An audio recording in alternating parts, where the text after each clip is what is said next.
are deserted. Businesses are closed. Entire neighborhoods are locked and lonely. Just the day before, gridlock finally gave way to exodus. Out this door, to the right. As residents fled, one step ahead of this year's monster storm, Hurricane Steve. No one yet realizes how much it will alter the landscape, starting right here in Houston, headquarters for much of big oil. The region is home to nearly 24 major refineries. Together, they process about a fourth of all the oil used in America. This is the calm before this storm.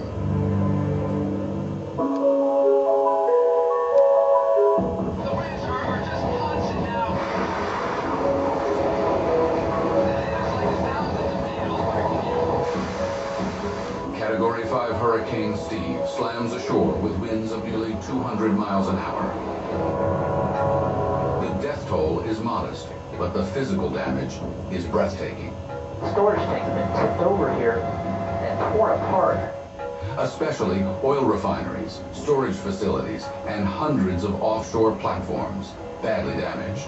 Experts predict it will be months, years in some cases, before refineries are repaired. Gasoline prices shoot up across the country.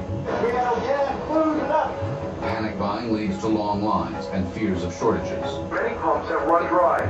Satellite television sends these pictures around the world. Watching closely, Al-Qaeda terrorists who've been waiting patiently for this moment ever since they saw Hurricane Katrina in 2005. With oil supplies now strained and vulnerable, the terrorists make their move.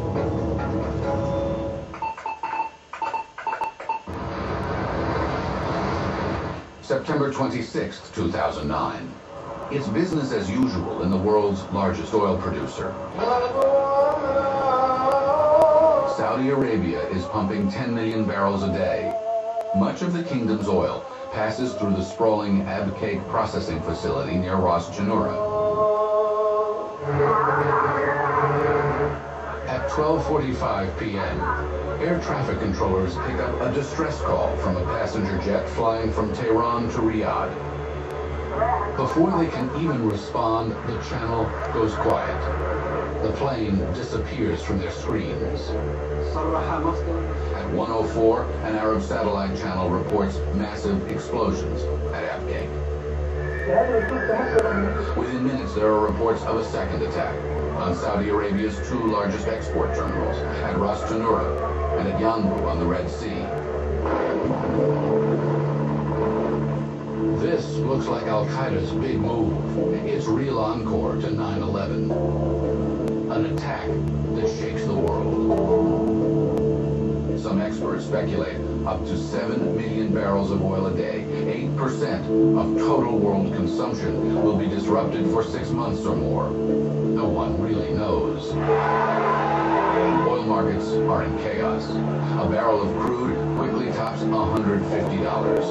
Oil experts predict gasoline will hit $7 a gallon in the U.S., $10 a gallon in Europe.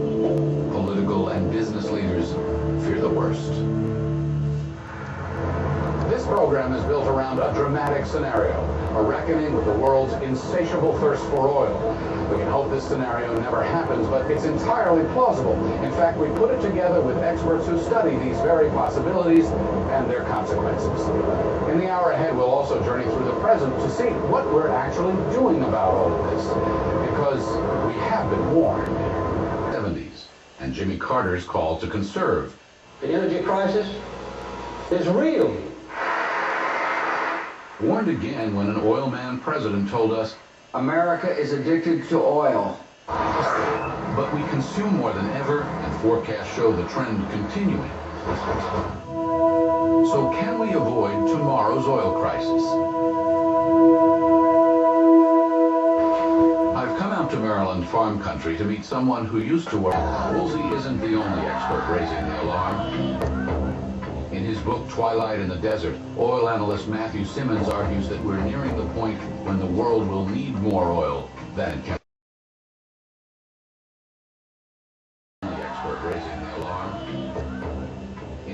twilight in the desert, oil analyst Matthew Simmons argues that we're nearing the point when the world will need more oil than it can produce. Do you hear a ticking clock? I heard a gong. I heard a ticking clock during the 90s. And if we don't act, if something doesn't change, Well, our lives could get a lot darker fast. what is your worst case scenario? My worst case scenario is so bad that you want to go there. Tell me. We basically end up having a series of energy wars over who gets oil. And they're wars between you and your neighbor, and the wars between one town and another, and ultimately one country and another. Chaos. It's just total chaos.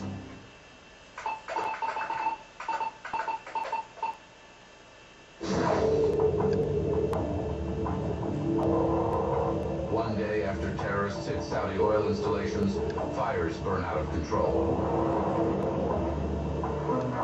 Al-Qaeda, in a tape delivered to Arab television, claims responsibility and promises more. At the White House, the president holds emergency meetings and deploys additional warships to the Persian Gulf to support the Saudis and protect shipping lanes. When it knocked down to the ground, everybody started running. In Houston, destruction from the hurricane is overwhelming. Damage to refineries is estimated in the billions. World oil markets are gyrating wildly, and prices have more than doubled. The world is on edge.